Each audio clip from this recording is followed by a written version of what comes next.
Évangile de Jésus-Christ selon saint Luc, chapitre 21, versets 1 à 4.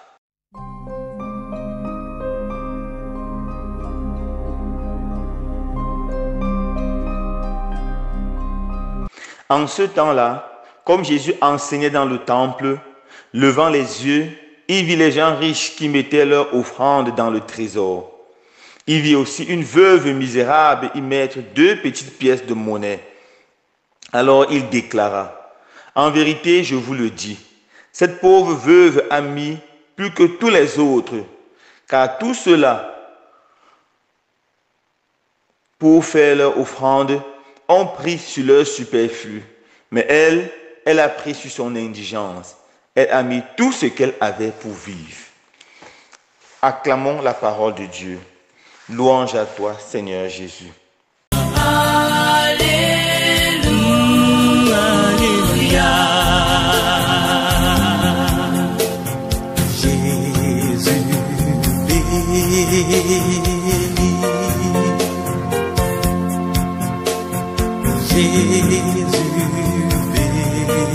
Chers frères et sœurs bien-aimés, dans l'évangile de ce jour, saint Luc nous présente Jésus au temple.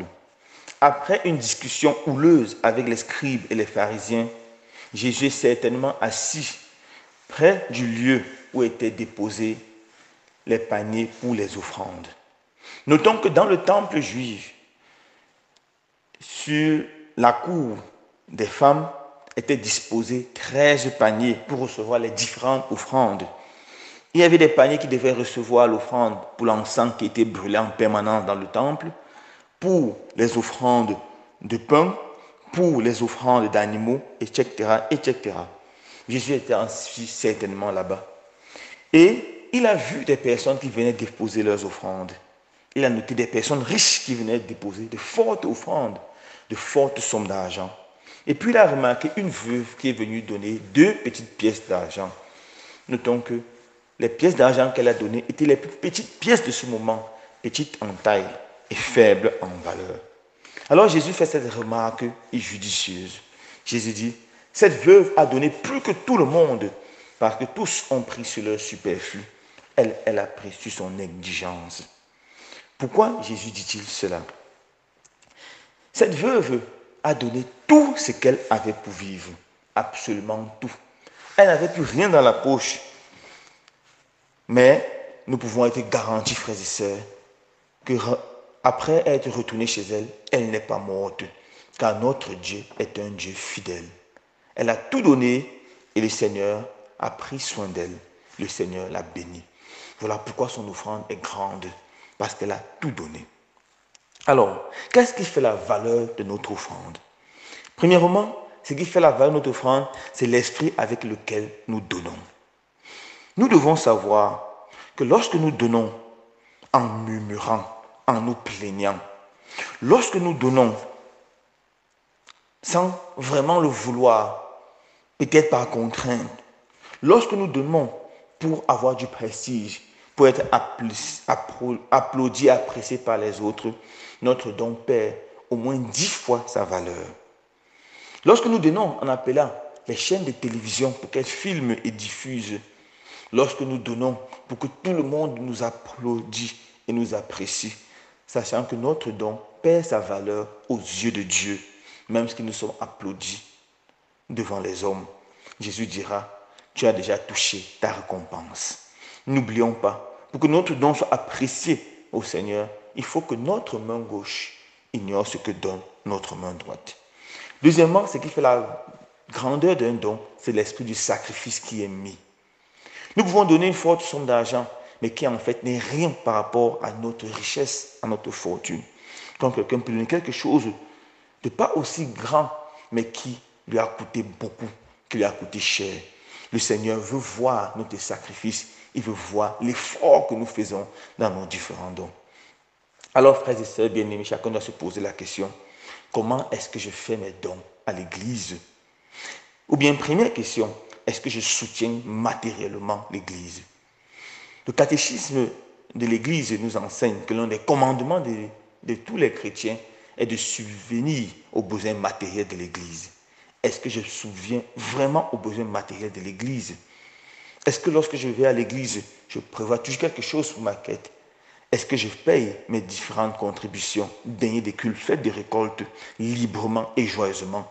Ou c'est à force d'être exhorté ou d'être contraint lors de la célébration des sacrements que je participe à la vie matérielle de l'église?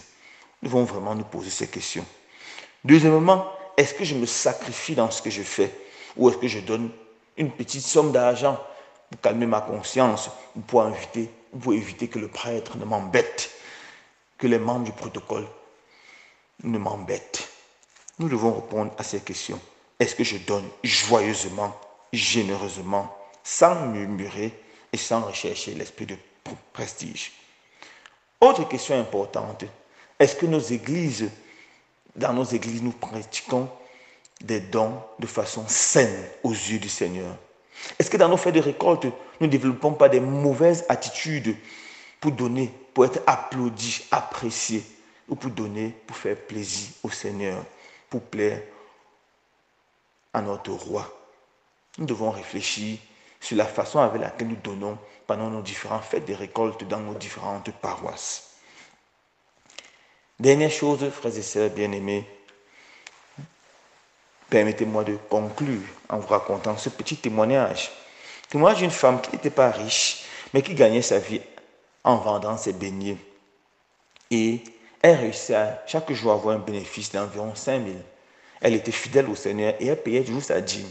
Elle donnait 500 francs. Elle mettait 500 francs de côté chaque jour pour le Seigneur. Alors un jour, elle a eu malheureusement un accident de moto et pendant quelques mois, elle ne pouvait plus travailler. Elle souffrait du fait, non seulement de sa maladie, mais du fait de ne pas être capable de travailler. Alors elle a prié, elle a dit au Seigneur, Seigneur, guéris-moi rapidement, il me faut travailler. Et lorsque je vais travailler, je compte gagner maintenant 10 000 francs par jour, parce que je travaille encore avec plus de détermination.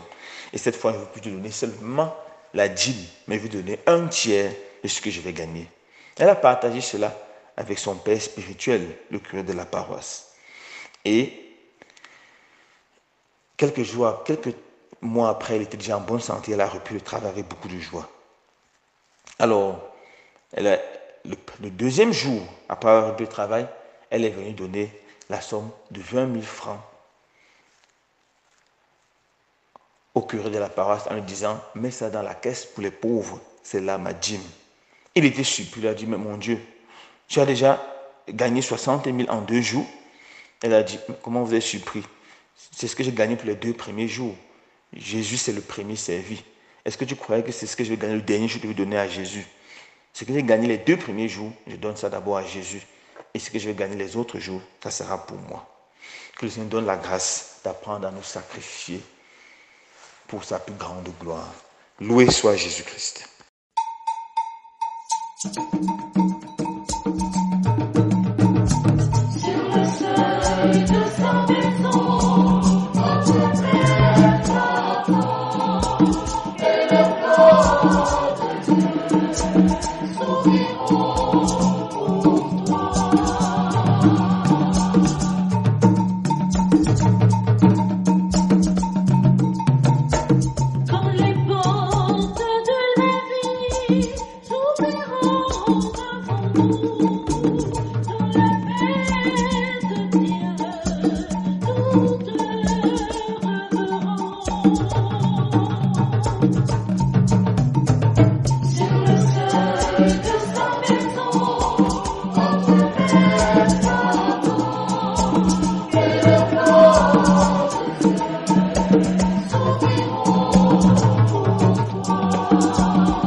maison.